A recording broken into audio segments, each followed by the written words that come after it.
Okay, I'm an American living in London since 1980. I'm the mother of 2 grown-up daughters.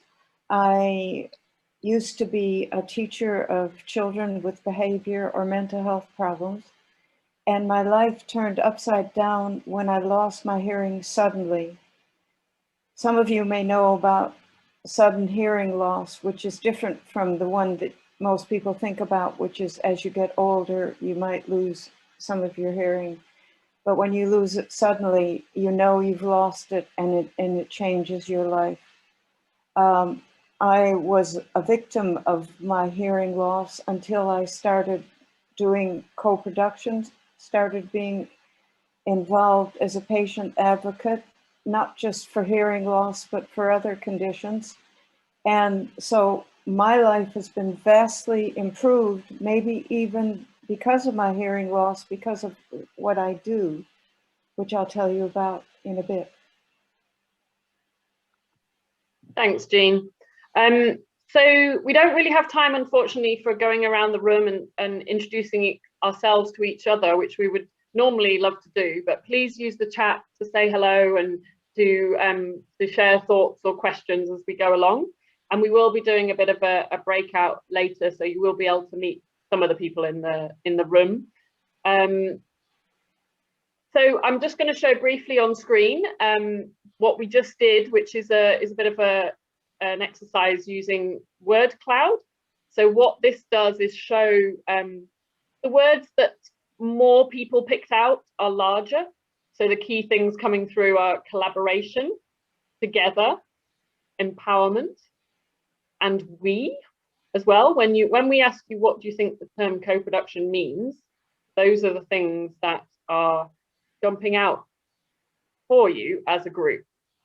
So interesting, and I guess hold those in mind whilst we go through this session, and we'll see where we get to by the end.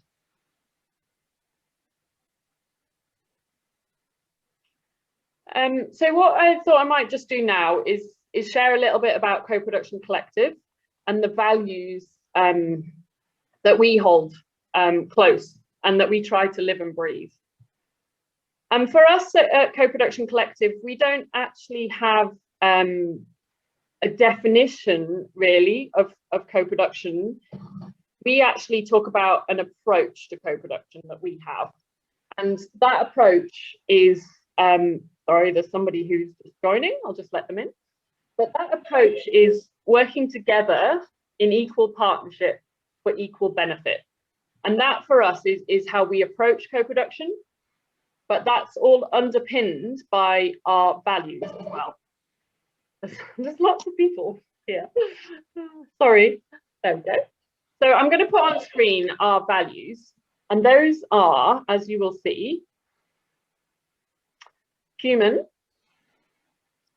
transparent, inclusive, and challenging. And as I said, we try to hold those close in everything that we do. I hope you can see that. Please shout me if not.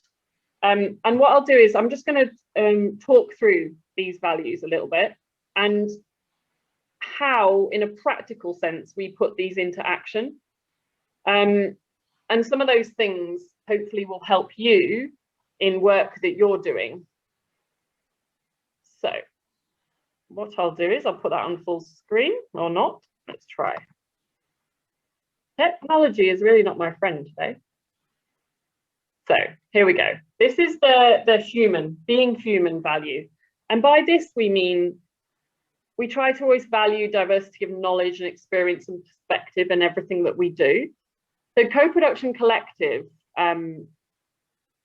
was started in 2017, and we wanted to co-produce a centre or an entity to support co-production.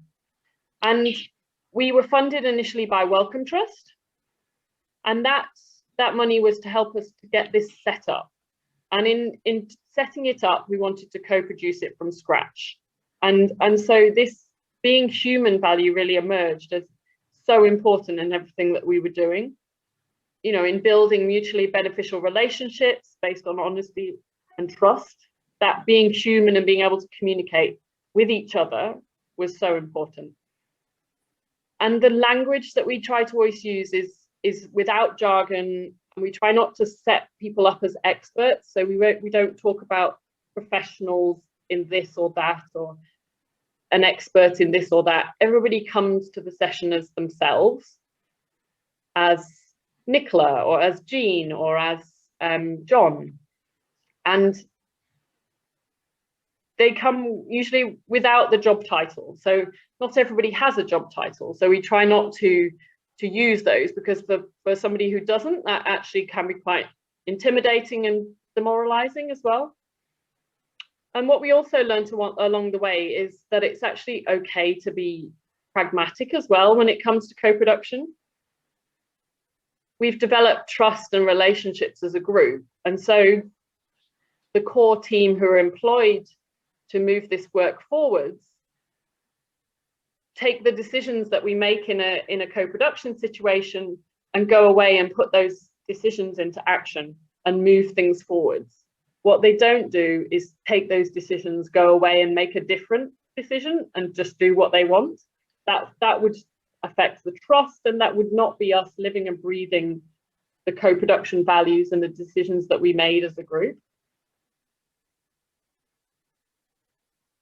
So in terms of the being inclusive value, for us, this is about removing barriers to participation and recognizing people's strengths and supporting their development.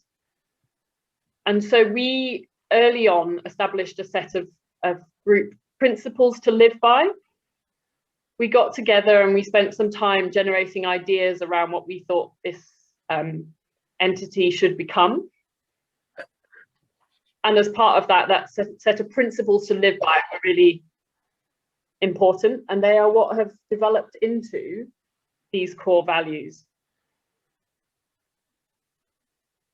What we learned along the way, I guess, is that you need to provide lots of different ways of engaging, because digital exclusion, as I think people are really starting to realize, is very real. And in order to be digitally inclusive, there needs to be other ways to engage in doing co-production or involvement work. And so what we do is a mixture. We have some online video calls like this. We use phone calls, whether that's a one-to-one situation or something more group-like. And we also do a lot of posting out of materials to people via Royal Mail or via email, so that people can spend time looking at things in their own time, can provide thoughts and comments, and then we can bring them together collectively. Being transparent is, come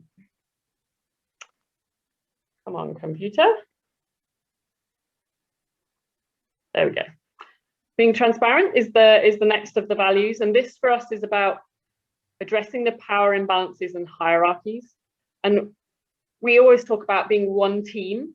So we're one team, and no one person's experience is more or less important than another's.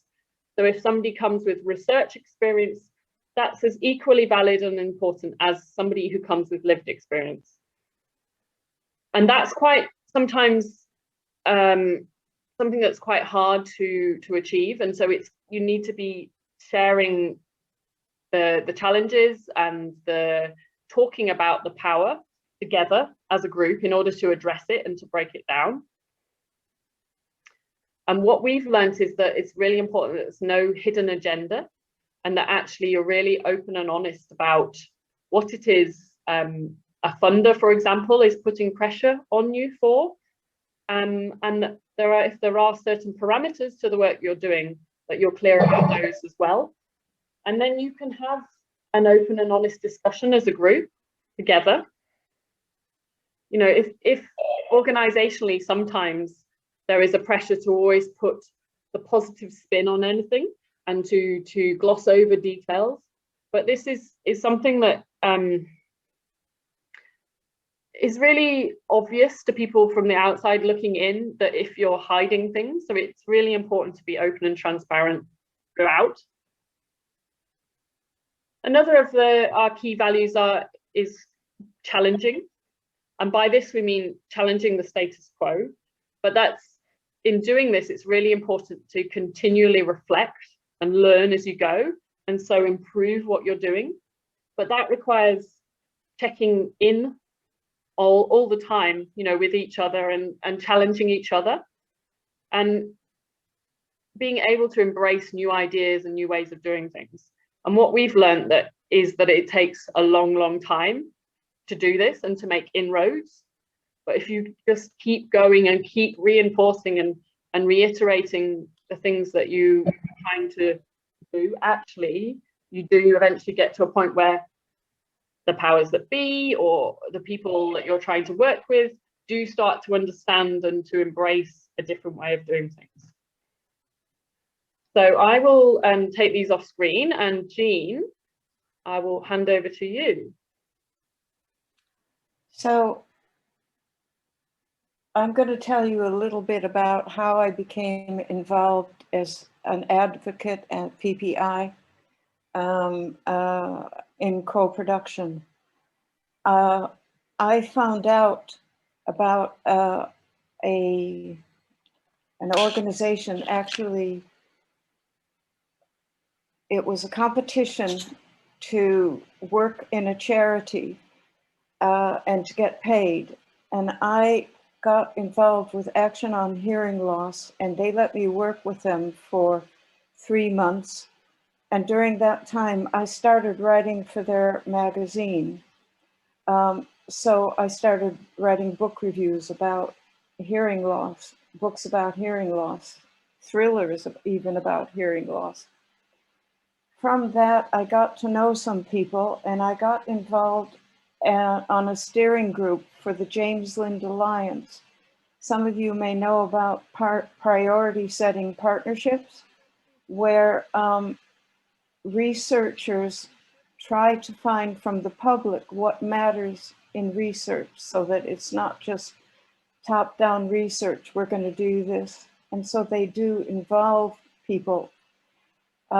This priority setting partnership was looking at improving the situation for people with mild to moderate hearing loss. And at the end, we came up with 10 research questions that are now being used in order to guide research. But by being in such an organization, I met all kinds of people, researchers, audiologists, people who are now turning to me today to be involved in various projects. One thing leads to the next. You start out with nothing. I then applied, somebody told me about a fellowship with Clark, which is now ARC. It's complicated to say, but I got a fellowship and funding and visits to all kinds of universities, opportunities to review research applications from the patient and public point of view.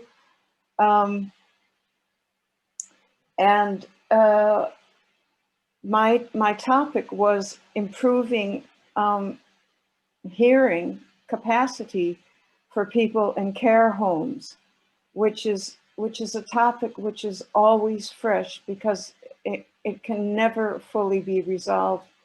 I attended a hackathon run by Innovation Agency from Liverpool and NHS England, and I won this competition to move things forward. I didn't move things forward, but for me, a lot of what I do is simply to raise awareness. Without that, you're nowhere. From that hackathon, somehow or other, I got new connections and that brought me into the world of Nick here. And the co-production collective had funding for a competition, which my group eventually won, and other groups too. And we worked for, was it 2 or 3 days, bringing in members of the public to try to find a project to move forward to do with hearing loss. We brought in oh, I'm saying we, because actually I co-produced it with a professional. And so I was looking at things like, how will the attendees be able to hear? How will we communicate to them? It was in person. Who are the people who should attend? And in the end, we won. One of the attendees was a woman who realized she had lost her hearing when somebody said, "Isn't that a beautiful bird song?" And she couldn't hear it. And from that, she was driven to get herself hearing aids, which automatically gave her birdsong back. And an architect thought that was a wonderful idea of raising awareness of hearing loss. And we, with the money that we got for winning it, we've now got online birdsong that can screen your hearing. We've spoken at the World Health Organization World Hearing Day. When you come up with a wonderful idea, it may stop there, and I think I've said that twice. But even just raising awareness is something, and we've put out tentacles all over the place.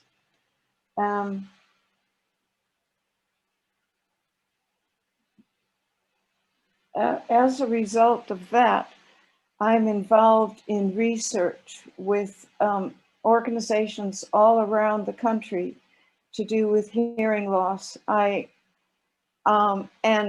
the latest one I'm waiting to hear right now is another James Lind Alliance, and I can't tell you about it because we don't know for sure. But because we did do some co-production with the first James Lind Alliance, and Nick will give you a link to it later. You can read on the NIHR website what we did do. We are now looking to co-produce from the very beginning this James Lind Alliance. It will be really different. We have to keep diaries. We have to make sure there's no hierarchy. As different staff become involved, they have to meet me and know that they're stuck. Well, I shouldn't demean myself, that they have to work with the patient, and things can't move forward without all the sides being involved. So it's going to be very exciting. And I can tell you what it might be about is coexisting hearing loss and dementia. And so as an adjunct of what we might do if we get the funding, we will also write about it from beginning to end as co-production, because I don't know how many co-production projects there actually are that begin with co-production.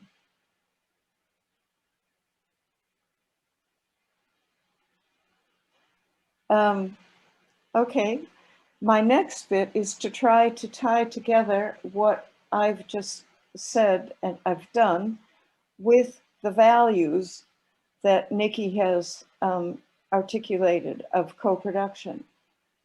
So straight away, there's a potential of the co-producer organization bringing in people like me from a perspective of power. And so that has to be always reviewed from the outset of how do you bring in people without being top down. Let's involve Jean, let's involve other people. But as people like me learn more and more, we take on the values from our perspective, and we can help you see those values. So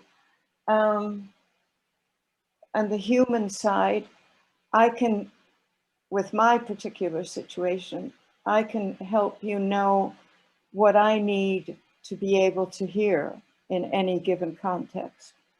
And I might point it out throughout a session. I might make it clear to you where you don't necessarily realize that you're using a language that I don't understand. And that creates an awareness in you of how to present things. With a few of us, there's going to be a lot of different perspectives on what we need to understand, because some of us will have been professionals in our career, some of us not. And I think co-producing with people like us can be delightful for you to see our perspectives. It can also be really good to watch how we grow, how we learn, and how co-producing gives value to our lives. I think I've really spoken about being inclusive and human here. Being transparent, I think we all have to recognize that there inevitably are power hierarchies, and recognizing that, questioning ourselves of how we're enforcing it. So I might be too deferential, like I'm sitting here looking at Nick, and she knows so much more than I do. And I could say, yes, she does, or I think she does. And I need to accept that I know things that she doesn't know, so that we work together with an equality, but we recognize where we operate from. And finally, when you use the term challenging, Nick, I think that as a patient involved in co-production, I'm always challenging, and I can be too challenging. The less power imbalance, the less kind of trying to interfere, saying there is a power imbalance. So I think it's really important to remember that potential for the power imbalance. And from that, you can create an equality. And from that equality, you can work together and you can come up with something that wasn't there before that will make everybody feel good. Spot on, Dean. I'm with you all the way. I think that's me in this section. Thank you. So what we were planning now is a bit of a group discussion. So I'm going to put everybody into a breakout briefly for just less than 10 minutes, just to have a bit of a chat. And I will put on screen.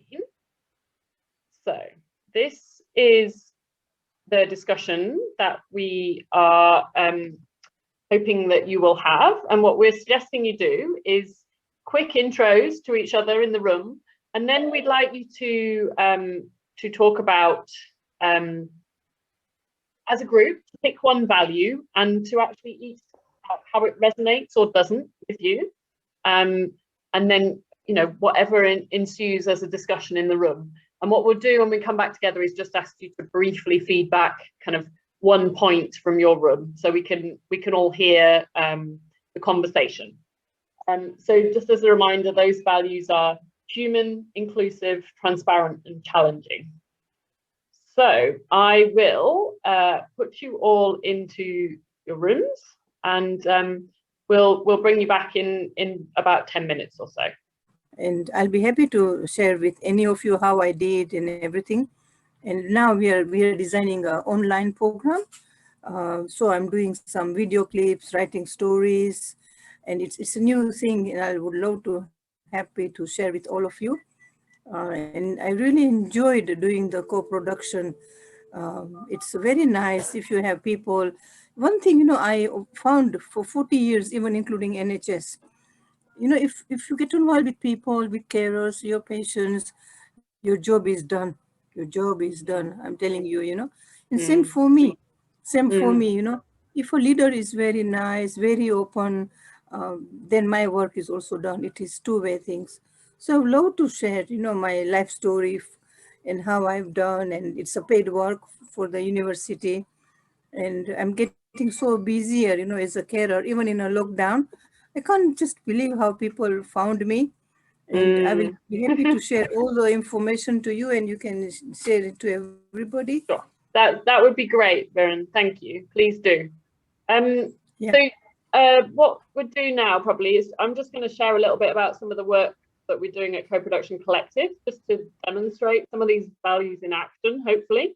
And then we'll move on to doing something else. But so I just wanted to share a couple of pieces of work that we're doing. And one is with NHS England and NHS Improvement, which is about co-producing really a commissioning pathway for hearing checks for young people who are autistic or have learning disabilities or both in residential special schools.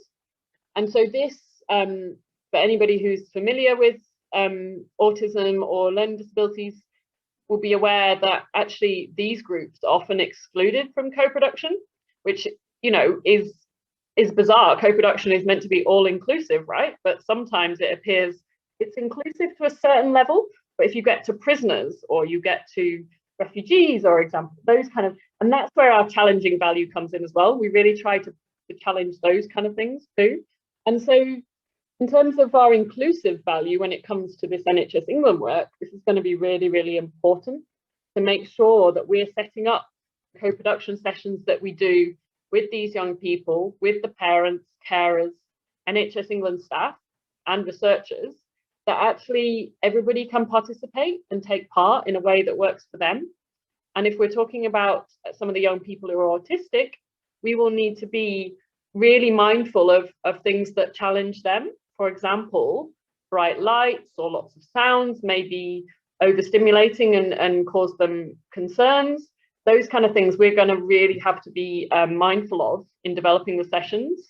And in thinking about working with the residential special schools, there's all sorts of demands on their time. And this is not necessarily a high priority for them. So how can we be transparent about what we're trying to achieve and actually work in a way that works for them? So we're going to have to build relationships and trust with those schools. And we're going to have to work in a way that means that we're not interrupting their time in a way, not imposing on them, but actually including them and building trust so that they want to be a part of that team and work with us.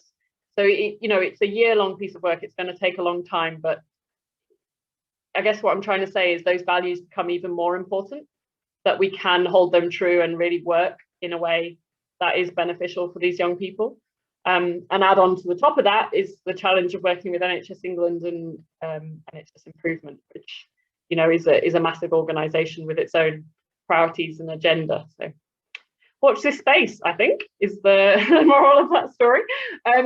What we just wanted to do now was show you one more word cloud for you to complete. So hopefully, fingers crossed, the technology works for this one. Sorry about my fails last time. So I'm going to put it on the screen, and I will put the link in the chat for you as well. And you just need to go to that link and hopefully enter that code that's on screen.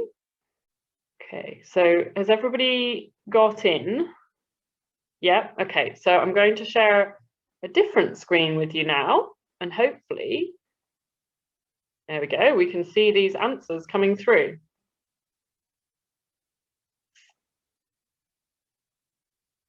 So this is as people enter them, and as I said last time, the bigger the words, although they look all like they're the same size this time, but the bigger the words, the more people who have entered those as the key things that they think are important. And what I'm going to do is I will just look back as well at the one that we did previously and see where the differences are. Okay, so at the moment you can see the new one on screen. Hold that in your mind. I am going to show you what you thought at the beginning of the session,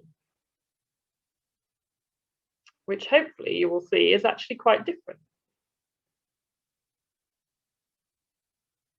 So this is what you saw at the beginning of the session, or sorry, what you thought at the beginning.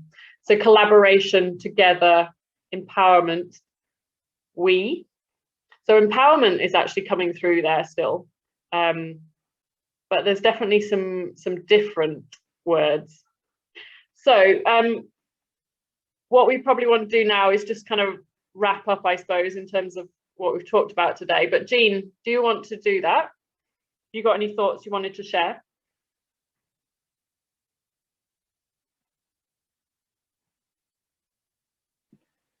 I've found this really challenging. We should never lose sight of how hard it is to communicate in this forum and to sum things up and to present things, to make our case, to hear other people, to follow what's on the screen. But it's also exciting because there's so much there in such a short space of time. And I didn't have to catch the underground or anything, you know?